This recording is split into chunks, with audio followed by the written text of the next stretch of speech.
Ok, entonces la semana pasada estuvimos viendo el tema sobre el corazón dividido de Efraín, ¿no? De Israel. Estamos hablando de las 10 tribus del norte.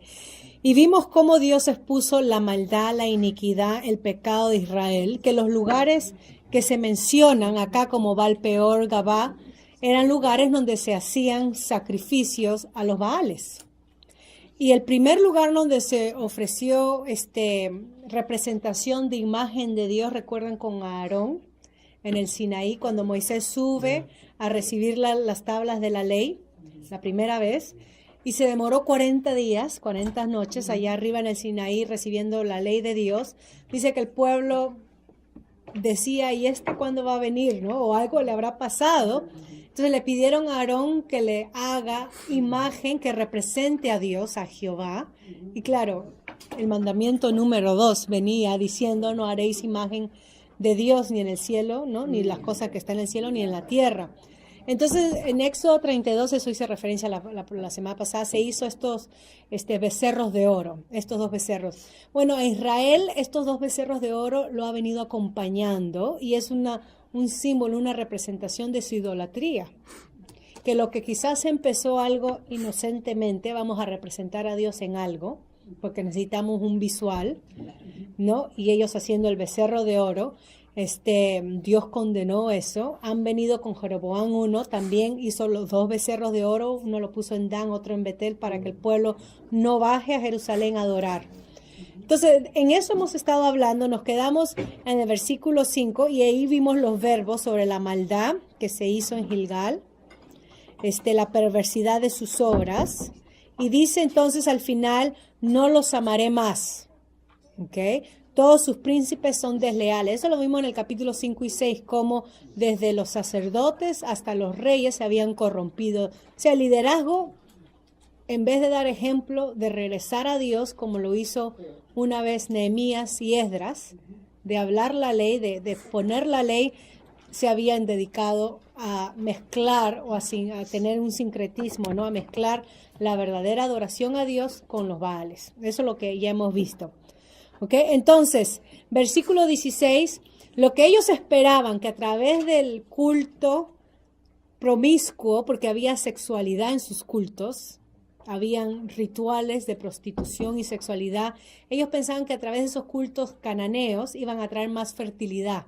Para así, no se daban cuenta que Dios es el que les daba la fertilidad, Dios es el que le dio la abundancia en la tierra. Dios les dice que parará entonces la abundancia y la fertilidad y no más fruto. O sea que lo que ellos sembraron en su idolatría iban a cosechar infertilidad, no más fruto, no más bendición, pero juicio. ¿Ok? Y termina el versículo 17 diciendo que Dios lo desechará. Dios, ¿no? Dice, no más los ama. Y cuando lleguemos al capítulo 11 vamos a entender este concepto de amor, porque no es que Dios tira a su pueblo afuera, pero a este pueblo en este momento los estaba enjuiciando, y a este pueblo, a este representante pequeño, el juicio les venía. Pero el nombre Israel en sí no estaba siendo desechado, porque cuando lleguemos al capítulo 11 vamos a ver la promesa de Dios, que es una promesa hermosa. Y andarán errantes entre las naciones. Termina el versículo diciendo, sabemos que cuando Asiria sitió a Samaria, tomó a Samaria, eso está en 1 Reyes 17, que ya se ha leído, tomó a Samaria, llevó cautivos, dejó a los inválidos, a los más enfermos, a las mujeres, y trajo de otras naciones esclavos que había tomado como despojos de guerra y los puso en Samaria, y estos se mezclaron. Entonces ya hemos visto que en Asiria, cuando sean llevados allá, no habrá más sacrificio, no habrá más celebración de los festivales, porque ya no estaban en su tierra. Eso es lo que vimos en el capítulo 9, eso cesará, porque serán extranjeros en tierra ajena. Entonces el versículo 10, siguiendo con ya hemos leído el capítulo 10, siguiendo con este tema, quiero avanzar con el capítulo 10 porque quiero enfocarme en 2 versículos y ahí nos vamos a quedar para poder comentarlo. Pero nuevamente, Israel es comparado a una viña. Esa es la metáfora de Israel en el Antiguo Testamento. Otra que hemos visto es ramera o prostituta. Es otra metáfora que hemos visto en Ezequiel 16, cuando se habla de esas 2 hermanas que hemos leído, Analoi, ¿no? Esas dos hermanas que habla de Israel del norte y Judá, y son comparadas como prostitutas, que a pesar de que Dios las tomó, las vistió, les dio de comer, las crió, ellas decidieron apartarse. Entonces, Israel es una frondosa viña que da abundante en fruto, y miren lo que dice, para sí mismo. Dios los había bendecido, y en vez de reconocer a su Dios en estos festivales, porque para eso era, en vez de darle gloria a Dios por el fruto, el trabajo, ellos estaban ellos mismos. Y eso es lo que es idolatría. La idolatría es un espejo que refleja al adorador. Y la palabra idolatría viene del original, que significa vanidad. Y nosotros usamos esa palabra para describir a una persona cuando decimos esa persona es vana. Ahora se usa otros términos como narcisa o yoísta o egoísta. Pero entendemos cuando decimos esa persona es vana, que se cree mucho, que todo lo que hace es para servirse a sí mismo, que no da puntadas sin hilos, ¿no? Que cada servicio hay que pagarle de regreso. No, las personas vanas, que todo lo que hacen es por interés propio. Bueno, acá Dios está diciendo que su pueblo religioso, su pueblo apartado, al irse a abandonar a su Dios, al irse detrás de los Baales, se habían vuelto vanos, ¿ok? Porque trabajaban para sí. Esos sacrificios, esos altares eran para sí, no era para Dios. Era para ellos sentirse bien y lucirse. Conforme a la abundancia de su fruto, multiplicó también los altares más religiosos. Conforme a la bondad de su tierra, aumentaron sus ídolos. ¿Ven ahí? Miren el paralelo acá. Cuanto más vanidad, más ególatras eran ellos, más religiosos se hacían. O cuanto más religiosos se hacían, más vanos se hacían. Ese es el paralelo ahí. Muchas veces nos confundimos y pensamos que ser muy religiosos, muy espirituales porque estamos bien.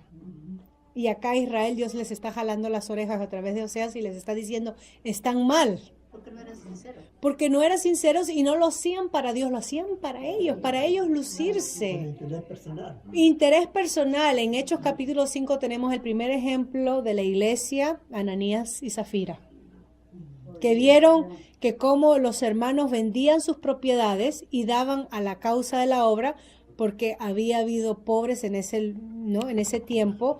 Uno, porque el judío que se convertía eran desheredados de la familia, entonces las iglesias estaban acogiendo a los pobres, ayudándole, dándole hospitalidad. ¿Y de dónde iban a venir los recursos? Los recursos tenían que salir del bolsillo de cada uno. Entonces la gente que vendía propiedades y daba entonces a la causa de los pobres. Y acá tenemos un caso de Ananías y Zafira que vieron a los demás haciendo esto. Uno de ellos era Bernabé, que ya hemos estudiado.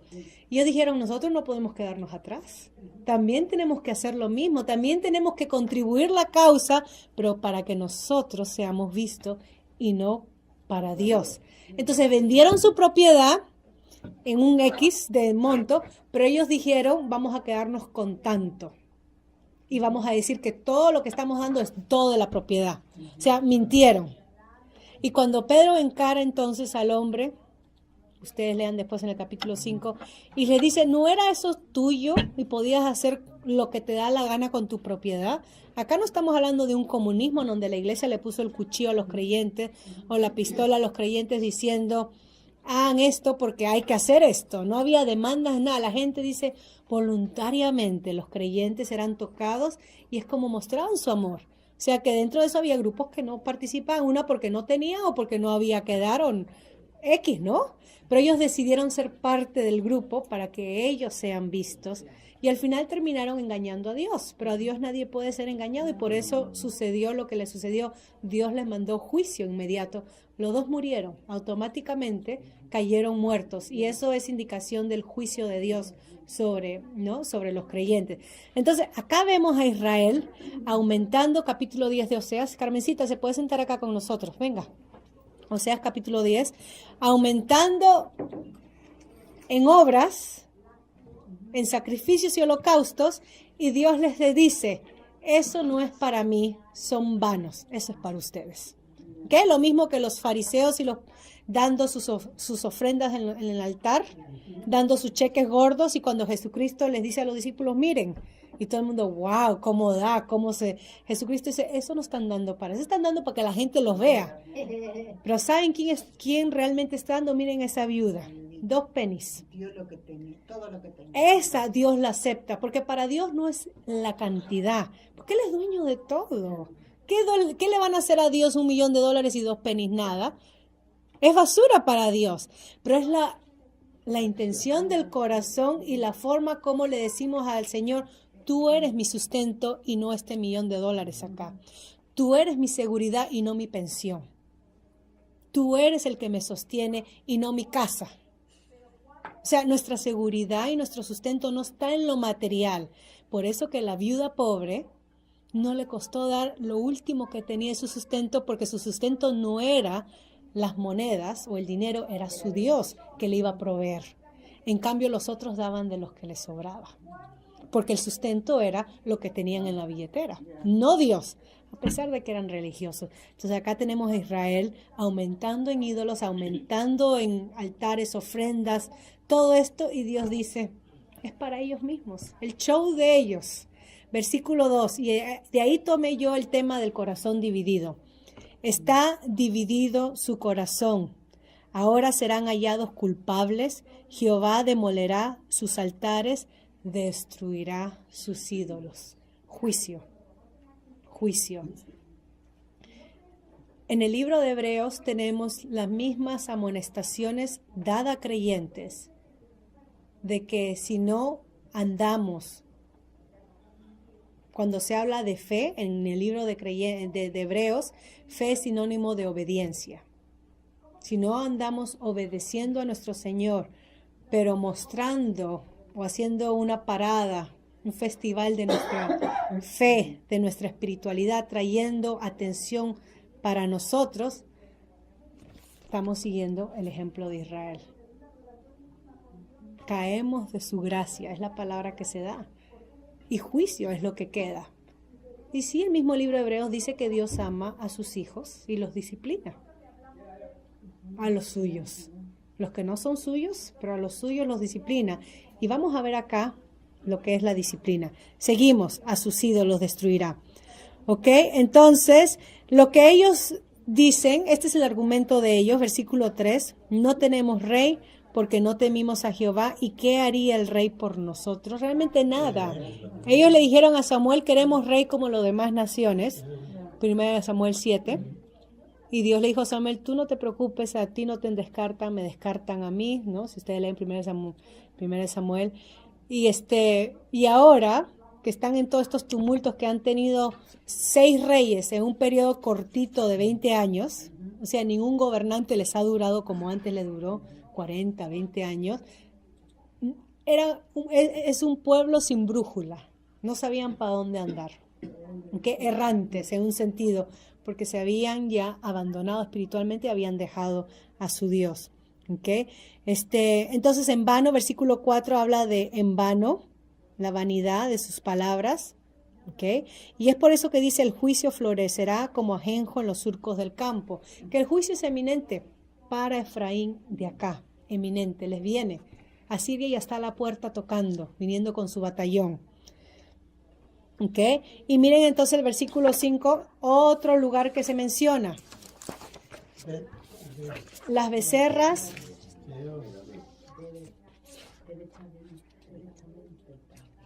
Ok, las becerras de Batán. ¿Ven ahí? Bet Aven. Bet Aven. Ajá. Bet Aven. Y de ahí se menciona Samaria. Hay 2 lugares que se menciona ahí. Bet Aven y Samaria. ¿Okay? Este era el lugar donde tenían sus fortificaciones, su lugar de descanso paradisíaco que tenía Israel del Norte. Recuerda que le mencioné tipo Texas, Las Vegas, su lugar de descanso, Miami, Boulevard, su lugar donde iban a descansar sus cottages. Allá iban, no, los afluentes de la sociedad de Efraín, ahí iban a descansar y a darse la gran vida, porque Dios nos ha bendecido y nos ha prosperado. Pero acá dice que ahí donde se dan la gran vida, ahí siguen idolatrando. Ahí siguen en sus fechorías. O sea, este pueblo es tan idólatra, que en cualquier lugar donde vayan, era oportunidad para hacer sacrificio a los ídolos. En vez de darle gloria a Dios. En vez de agradecerle a Dios por donde se movían, a que adorar un ídolo. En la India, el hermano Jorge que va a la India es misionero allá, va y prepara, ¿no? En el seminario. Él dice que en cada esquina de cada ciudad, si uno ve atentamente, siempre hay un ídolo en una esquinita. Buda. Bueno, sería en las partes orientales, aún acá en las tiendas, cuando uno entra, las tiendas asiáticas, que ve el Buda y la fruta tan rica que me da ganas de agarrar una naranja, pero no lo hago, pero bueno, no falta de respeto, pero el pueblo religioso, pero es vano. Dios dice, por gusto, si yo estoy acá, ¿qué hacen yendo a los falsos cuando el genuino Dios está acá, listo para amarlos y para bendecirlos? Cuando nosotros conocemos al verdadero Dios, cualquier otra cosa que se haga pasar por Dios debe darnos asco. Debe de darnos repulsión. ¿Me entiende? Porque no sé con qué compararlo. Acá Dios les está diciendo, en vez de venir a mí, se están yendo a lo falso. Que les cuesta más. Que les cuesta más. Pero perdón, Sí.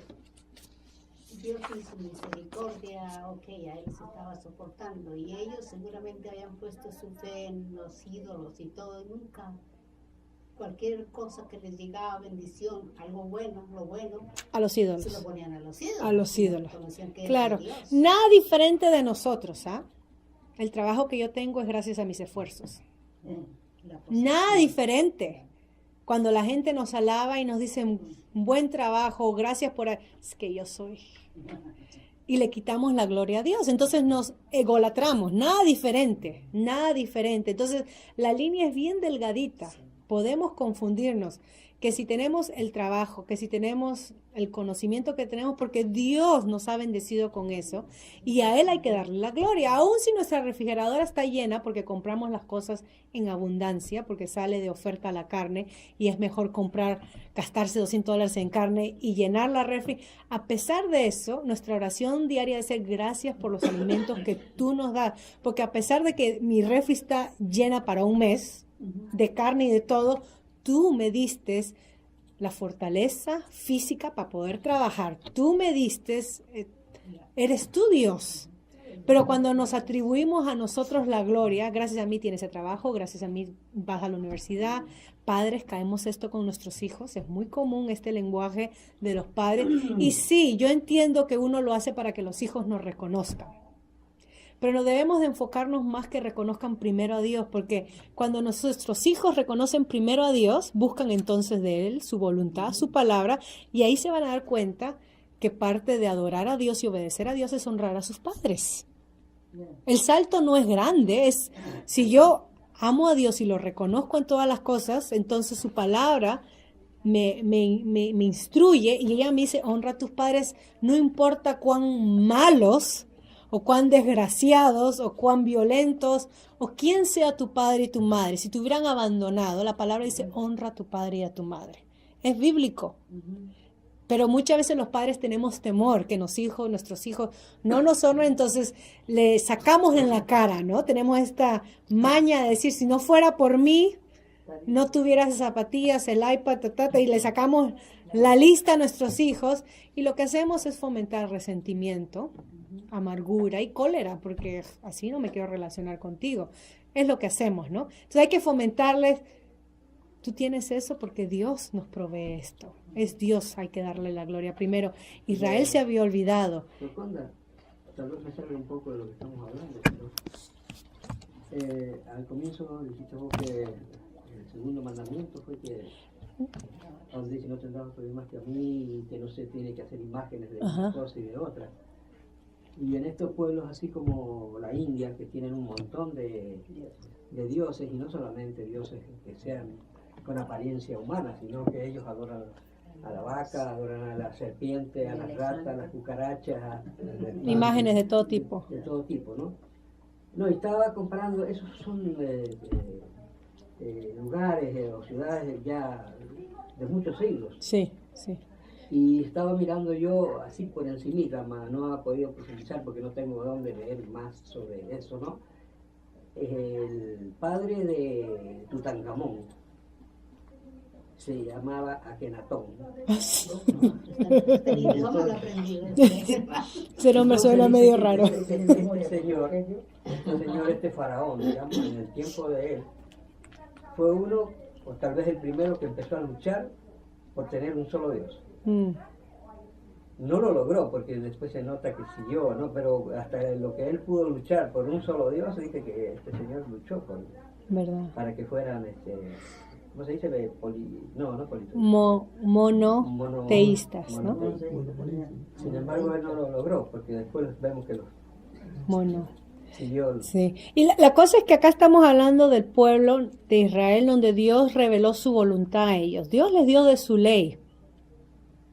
Y la ley era, se puede decir, la constitución bajo la cual ellos debían de vivir. Y una de las leyes es no tendrás otros dioses fuera de mí.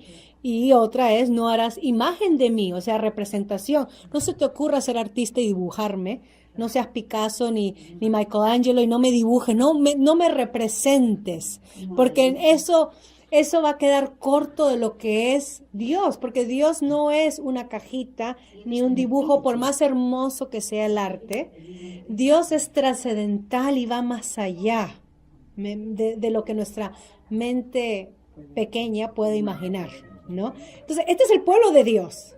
Por eso digo, no es la India, no es un pueblo pagano, este es el pueblo de Dios que tiene la ley, es lo que Pablo dice en Romanos 2, cuando habla al judío y con por qué juzga, ¿no? Cuando se refiere al gentil, cuando él tiene la ley, él debiera de saber más que los demás pueblos. O Romano 9, cuando Pablo habla que tienen la ley, tienen el pacto, tienen los profetas, tienen toda esta historia con Dios y a pesar de eso se portan como unos indios, como unos pueblos paganos, como que si nunca hubieran escuchado de Dios. Esa es la vergüenza, ¿no?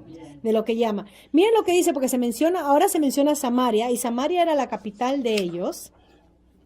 Y en su capital, en su montaña, tenían una fortaleza. Recuerden que estos pueblos antiguamente construían la ciudad encima de la montaña y la fortificaban, ¿no? Esto era algo muy común. Y Samaria fue construida por el rey Omri en Primera de Reyes 16:24, si quieren leerlo después. Algo parecido como Masada. Ajá, algo así parecido. Y vino a ser la capital de Israel. ¿Okay? Pero eso es lo que sucedió. Ahora, miren lo que dice acerca de Samaria. Está hablando a los moradores, a los mismos moradores de Efraín, pero ahora concentrarse en Samaria. Serán atemorizados los moradores de Samaria. ¿Ustedes creen que sus fortalezas bien seguritas los va a guardar? ¿Ustedes creían que el Titanic, el buque y el barco más duro que había en la historia, no se va a hundir? Cuando el hombre decide, es que no hay nada como esto. ¿Ustedes creen que la Torre de Babel, para llegar hasta allá arriba, el primer rascacielos, imagínense, Nueva York se quedaba chiquito, ya había un rascacielos en la antigüedad? Dios lo único que tiene que hacer es decir y se deshace. Que no podemos compararnos con el poder ni la soberanía de Dios. Donde ellos tenían su seguridad, Dios dice, ahí temblarán. Y esto es lo que me hace a mí, porque nosotros no podemos caer. El pastor Castrillo ya 3 domingos atrás predicó sobre el pasaje, no del yugo, pero más domingos atrás, sobre el afán y la ansiedad, en Mateo 6. Nuestra esperanza no debe ser nuestro RSPs. Nuestra seguridad no debe ser nuestra casa, nuestra seguridad ni nuestra pensión, porque no sabemos lo que nos espera de acá 5, 10, 15 años, ni nuestro trabajo. O sea, el creyente no quiere decir que estemos caminando con pavor y miedo, al contrario, porque nuestra seguridad no está en lo material y temporal, porque todo lo que es material es temporal. Hoy tenemos, mañana no tenemos. Hoy tienes una casa, mañana no tienes nada. Hoy tienes trabajo, mañana no tienes trabajo. Hoy tienes salud, mañana no tienes salud. No debemos de poner nuestra esperanza. Esto no estoy hablando que no debemos ser cautos ni guardar dinero, no estoy hablando de eso. Lo que quiero decir es que el creyente no debe de pasar por estaciones de sobrepreocupación y ansiedad, porque nuestra esperanza y fortaleza debe ser Dios. Aunque el mundo se caiga y las estrellas se caigan, nuestra esperanza debe ser Dios. Y no debemos de temer. Ese es el mandato que se transmite en toda la Biblia, desde Génesis hasta el final. No temas, yo estoy contigo. No temas, yo estoy contigo. Y si la presencia de Dios está con nosotros y su iglesia, no es nada la pensión, no es nada tener una casa, no es nada. Bien, Dios nos da por algo, sirvámosle con lo que nos da, pero no pongamos ahí nuestra esperanza, porque no sabemos lo que pasará el día de mañana, traerá su propio afán. Acá Israel había puesto su esperanza en los sacrificios, eran muy religiosos, y en sus fortalezas. Y Dios le está diciendo, así como cayó Jericó, que lo único que tuvieron que hacer era marchar y gritar, así caerán sus fortalezas. ¿Se recuerdan? Repasen su historia. Así que donde nosotros pongamos nuestra esperanza en esto material, Dios dice, eso caerá. Eso caerá. Versículo 6, 5. Porque su pueblo lamentará a causa del becerro, este es de los ídolos, y sus sacerdotes que en él se regocijaban por su gloria. ¿Ves? Los ídolos, los sacrificios que los sacerdotes eran partes, la cual será disipada, desaparecida. Aún será él llevado a Siria como presente al rey Jarab. Los sacerdotes, los príncipes que están haciendo fiesta, Harakiri, no gozándose, dice, esos van a ir como esclavos a Siria. Esos poderosos serán avergonzados. Efraín será avergonzado e Israel se avergonzará de su consejo, porque es el consejo del pueblo y no es el consejo de Dios. Estos están siguiendo sus vanidades de su mente. Ahora, esto es lo hermoso, porque entonces, versículo 7, voy a adelantar, Samaria fue cortado su rey como espuma sobre la superficie de las aguas. Lean Crónica, Reyes, porque ahí habla sobre cómo los reyes caían uno por otro. Y los lugares altos de Adén serán destruidos. El pecado de Israel crecerá sobre sus altares espino y cardo. ¿Se recuerdan dónde se usa esa frase de espinos y cardo? Es una frase común que se menciona al principio. En Génesis. ¿Cuándo se menciona? La sentencia. Sentenció a Adán. Comerá de espinos y cardos. A Adán no le dice, después de darle la sentencia a Eva de con dolor traerás a luz, le dice a Adán que trabajará la tierra y ésta producirá espinos y cardos, porque con el dolor, ¿no? Traerá su fruto. O sea, lo que antes del pecado, el trabajo, porque Adán trabajaba, el trabajo no es pecado. Antes del trabajo, el trabajo era algo placentero. Dios daba naturalmente, ahora la tierra iba a luchar por darle el fruto, porque el pecado tuvo consecuencias en la tierra. Entonces acá le está diciendo a Israel, el mismo Israel que dice que abunda en fruto, ven cómo empieza el capítulo 10, que abunda en fruto, es una vid que abunda. Bueno, ahora le dice espinos y cardos, ahora le costará producir algún tipo de fruto, ¿no? Eso es lo que dice el versículo 8. Y dirán a los montes, y acuérdense de esta frase que también se mencionó en otra parte de la Biblia, y dirán a los montes, cúbrenos, y a los collados caer sobre nosotros. Tanta será la desgracia y la miseria de la prosperidad, de tener de todo, a no tener nada, del gozo al lamento, que ellos dirán, cúbrenos, que caigan los montes sobre nosotros. ¿Se recuerdan otra parte en la Biblia donde se menciona Apocalipsis? Cuando la humanidad que cubra, que caiga sobre nosotros los montes, y después dice, buscarán la muerte y la muerte no la hallarán, ¿verdad? No la hallarán, Y esa es una figura de lenguaje. Es una figura de lenguaje, literalmente no es que el monte va a caer ni nada, pero es una forma de decir cuando nosotros nos enfermamos, ay, prefiero morir que estar así. Esa es la forma de lenguaje de ellos, ¿no? Literalmente, no lo podemos tomar al extremo, pero prefieren morir, prefieren ya que esto termine a estar sufriendo, porque el juicio les va a traer sufrimiento. Es el juicio que Dios. Uno diría, este es el tiempo de que Israel se arrepienta. En vez de decir, cúbrenos montes, miren el orgullo. En vez de decirnos, cúbrenos montes, Señor, ten piedad de nosotros, ten misericordia. Hemos pecado, como Nínive que se arrepintió. ¿No es Dios misericordioso, tardo en la ira y lento, ¿no? Lento para la ira y grande en misericordia, como lo describe David, el que experimentó el mismo juicio de Dios? ¿No hubiera sido más fácil rendirse a Dios y humillarse? Pero acá el pueblo, en vez de humillarse a su Señor, a su Dios, a su esposo, a su amado, al que los redimió, al que les da la abundancia, en vez de humillarse, el orgullo es tan fuerte que prefieren tragarse el orgullo y decir, preferimos morirnos. El orgullo, que no nos permite aceptar nuestros pecados, es más fácil tragarnos el orgullo, según esto, que decir, Señor, he pecado, perdóname. David no se tragó el orgullo. Cuando Natán lo confrontó en Samuel, capítulo 13, él dice, he pecado. Y Natán entonces le dice que no morirá él, pero el niño morirá, ¿no? Le dice todo. Pero cuando Samuel confronta a Saúl, la historia es diferente. Porque Saúl, en vez de decir, he pecado, y tirarse a llorar, comienza a decir, pero tú llegaste tarde. Comenzó a justificarse. Yo tuve que hacer lo que tuve que hacer. Órale tú a tu Dios. Y la forma como trata a Dios, en vez de decir mi Dios, dice tu Dios.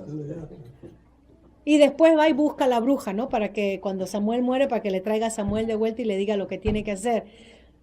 El orgullo. Saúl había empezado humildemente. Yo, de mi familia, ¿a mí me escogerá Dios? ¿Quién soy yo? Saúl empezó bien, pero en su recorrido se apartó, abandonó y terminó mal. Terminó mal. David metió la pata igual que Saúl, pecó igual que Saúl. Grave, doble crimen. Adulterio y muerte, homicidio. Pasó un año más o menos haciéndose loco. Nadie se dio cuenta, ¿no? Nadie se dio cuenta. Haciéndose loco. Hasta que Dios viene a través del profeta. Siempre tiene que llegar el profeta a decirnos algo. Y ahí entonces confesó, admitió. Esto me recuerda también la parábola que el Señor dice del hijo pródigo. El hijo pródigo reconoció, porque él podría haber dicho, me fui lleno de dinero y todo, ¿cómo voy a volver? Es una porquería, ¿no? Claro, claro. Pero él reconoció y dijo, he pecado contra Dios y contra ti. Sí, sí. Y muchas veces lo que nos impide, hermanos, esto es muy importante, muchas veces lo que nos impide el arrepentirnos y el humillarnos es el orgullo, es lo opuesto. Porque no, pero mire con quién estamos luchando, con Dios. Qué ridículo es eso. Al final Dios gana. Ok, yo puedo supuestamente hacerme creer que estoy ganando en esta vida, pero al final mi vida no me pertenece porque mañana me toca la puerta a la muerte y ¿dónde está mi vida? Yo no puedo volver a tomar mi vida y encararlo a Dios. Todo le pertenece a Dios, entonces ¿quién soy yo? Un pedazo de arena para mantener este orgullo. ¿De qué me sirve el orgullo a nosotros? ¿De qué nos sirve? Más bien el orgullo nos lleva a la destrucción. Y esto fue Israel, eso es lo que se está contando Israel. Es mejor morir que buscar el arrepentimiento. Versículo 9, desde los días de Gabá has pecado. Nuevamente Gabá, el lugar donde Saúl fue ungido, Saúl ofreció los holocaustos. Este es el lugar que vimos en el capítulo 9. ¿Una ciudad? Sí, una ciudad, sí. Has pecado, oh Israel, ahí estuvieron, no los tomó la batalla en Gabá contra los inicuos. Le está haciendo recordar la historia a Dios. Y en vez de regresar a su padre como el hijo pródigo, no arrepentido, ellos siguen, preferimos morir. Versículo 10, y los castigaré cuando lo desee, y pueblos se juntarán sobre ellos cuando sean atados por su doble crimen. Ya antes ha dicho que serán esparcidos entre los pueblos. Ahora Dios está diciendo que va a usar a los pueblos para castigar a su pueblo por el doble de su crimen. Y uno diría, ¿de qué crimen estamos hablando acá? ¿De qué crimen? Bueno, uno, porque conociendo a Dios se apartaron. Ese se llama incredulidad. ¿Okay? Para aclarar, incredulidad no significa creo en Dios, creo en Dios. Todo el mundo cree en Dios, hasta el diablo cree en Dios y tiembla. Es más religioso que muchas veces de nosotros. Credulidad, creer en Dios significa, es sinónimo, primera de Juan habla de esto, es sinónimo con obediencia. Si yo digo que creo en Dios, mi vida, mi estilo de vida tiene que dar prueba de eso. Si yo digo que creo en Dios y vivo como una pagana, estoy igual que Israel, cometiendo un crimen contra el mismo Dios, una por mentirosa. Mentirosa es y otra porque estoy representando a otros, soy cristiana, pero otros están viendo y esta se porta peor que un pagano. Estoy mal representando el nombre de Dios. Y eso es muy delicado porque por muchos que profesan el cristianismo, muchos se han enfriado y se han desanimado.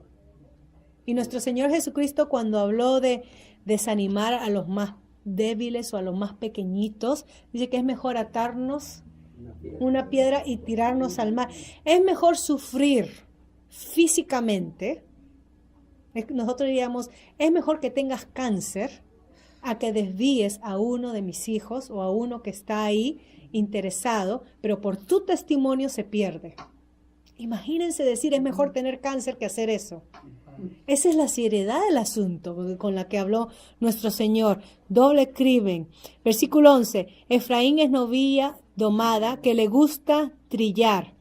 Mas yo pasaré sobre su lozana cerviz, haré llevar yugo Efraín, arará Judá, quebrará sus terrones Jacob. Metáforas, ¿ok? Ahí se usa metáforas de arar, de siembra. Primero se usa sobre esta ave. Son líneas poéticas. ¿Ok? Y está hablando a que para ellos el cultivar era algo fácil. El cultivar la tierra era algo fácil. Pero acá está diciendo que el trabajo se le hará difícil. Espinos y cardos, recuerden habrá un yugo sobre ellos. Y también se refiere a Judá, que Judá también arará. Y se refiere al futuro, a los exilios que Judá experimentará en Babilonia, en el futuro. Judá experimentó 4 exilios a Babilonia. En 4 tiempos se experimentó el exilio, porque el exilio no fue de un solo. Y en esos 4 tiempos Dios habló a través de Jeremías, Ezequiel y Isaías. ¿Y ustedes creen que se arrepintieron? No, porque se fueron a exilio. En el año 605, en el año 597, ahí pasaron 7 años, primer exilio, 605, 597, 586, se cortaron un poquito, ¿no? Los años, 9 años, y de ahí 582 aproximadamente, cuando fue lo último del exilio de Judá. Paralelo nuevamente del juicio que les viene inminente del exilio, ¿no? De lo que estamos viendo. Versículo 12, ahí es donde me quiero enfocar y ahí vamos a terminar con el 12 y el 13. Mira lo que Dios dice. Sembrar para vosotros en justicia. El mismo mensaje de Malaquías. Segar para vosotros en misericordia. Hacer para vosotros barbecho. ¿Otros tienen otra traducción ahí? Porque es el tiempo, miren, porque es el tiempo. Ahí hay una ventana que Dios les está dando oportunidad para que se arrepientan.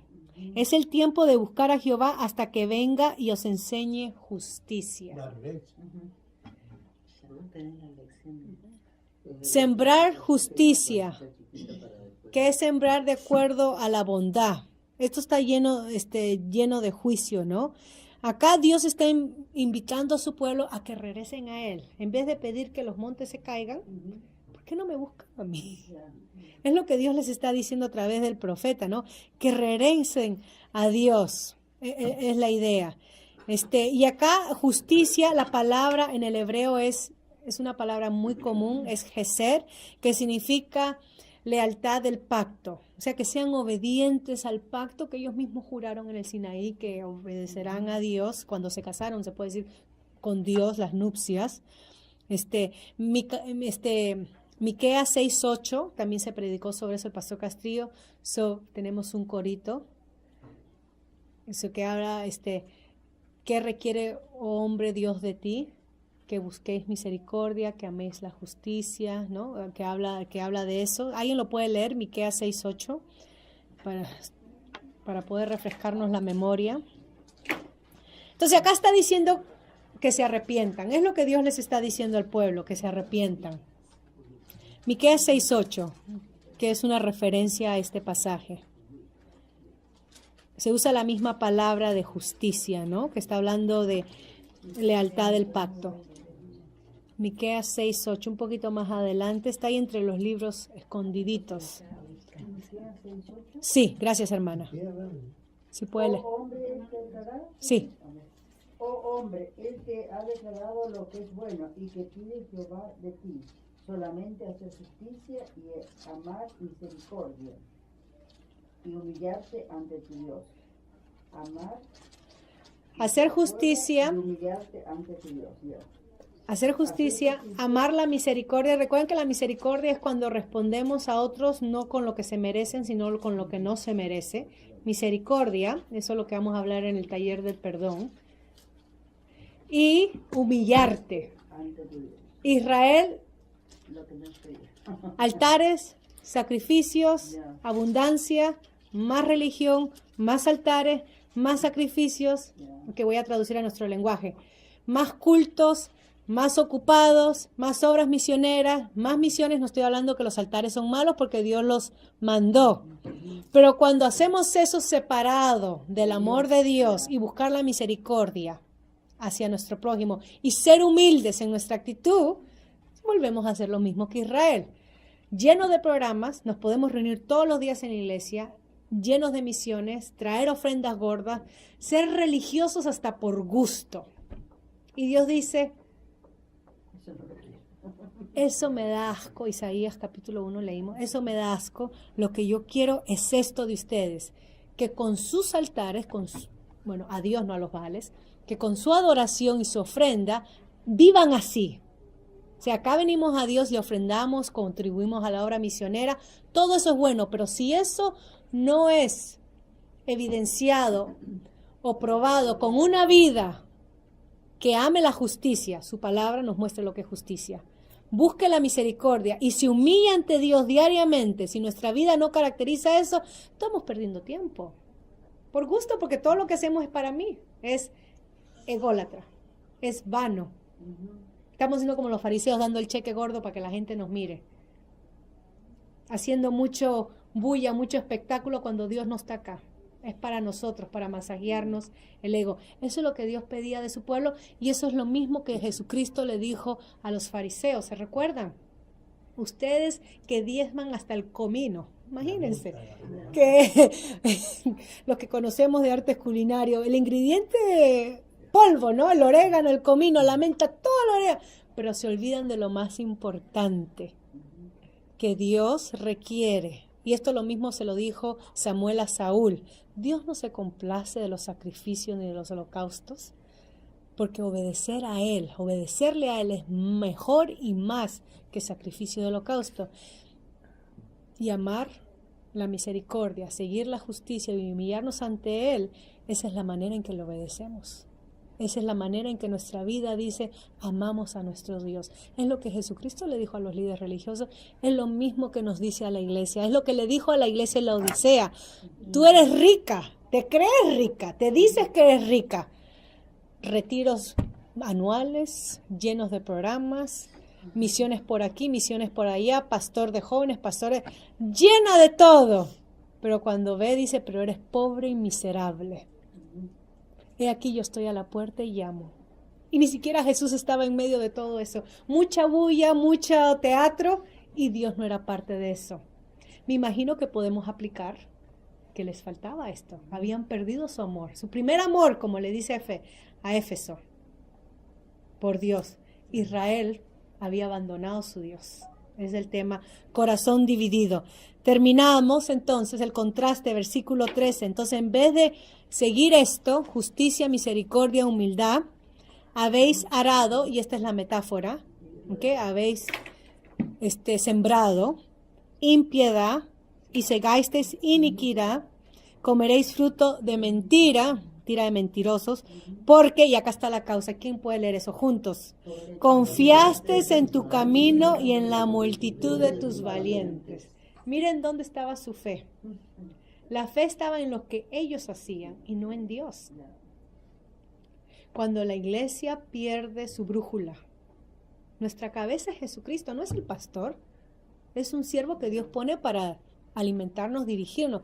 Pero nuestra cabeza, nuestro líder es Jesucristo. Él es nuestro Señor. Él es el que se dio a nosotros por su iglesia, ¿no? Pero cuando perdemos la brújula, el propósito de la iglesia, ir y hacer discípulos enseñando todo lo que yo he enseñado, acá está la palabra, identificándolos a través del bautismo, en nombre del Padre, del Hijo y del Espíritu Santo, y yo estoy con ustedes. Pero cuando se vuelve ir y hacer discípulos de mi iglesia, o sea, de mi congregación, yo quiero que esta iglesia se llene, y no me importa que se llene de otras iglesias con tal de que se llene. Y yo soy el que hago el show, yo soy el espectáculo acá, y ustedes vienen a rendirme culto a mí, y todo sale lindo y hermoso, y yo soy acá la estrella. Nuestro Señor Jesucristo está fuera de la iglesia. Ocupados, y cuando da X-ray ve mentira, iniquidad y maldad en los suyos. Tenemos que escuchar la amonestación que Juan da, nuestro Señor Jesucristo a través de Juan, los mensajeros a las 7 iglesias. En la misma amonestación que se dio siglos antes a Israel, es la misma amonestación para nosotros. Voy a terminar ahí. Si quieren hacer un comentario, voy a apagar ahí. Pero confiaron en ellos mismos. No confiaron en Dios. Confiaron en sus programas. Confiaron en la multitud, en su local. Estoy hablando con lenguaje de hoy en día. En sus programas de jóvenes, de niños, de adolescentes, de mujeres. Confiaron en todo lo que tenían. Nosotros diríamos, wow, qué iglesia llena de esto. Pero al final no estaban confiando en Dios, estaban confiando en ellos mismos. Y saben, el único que puede ver lo que hay en el corazón de esta congregación, ¿quién es? Dios. Pero Dios da discernimiento a los suyos para poder distinguir.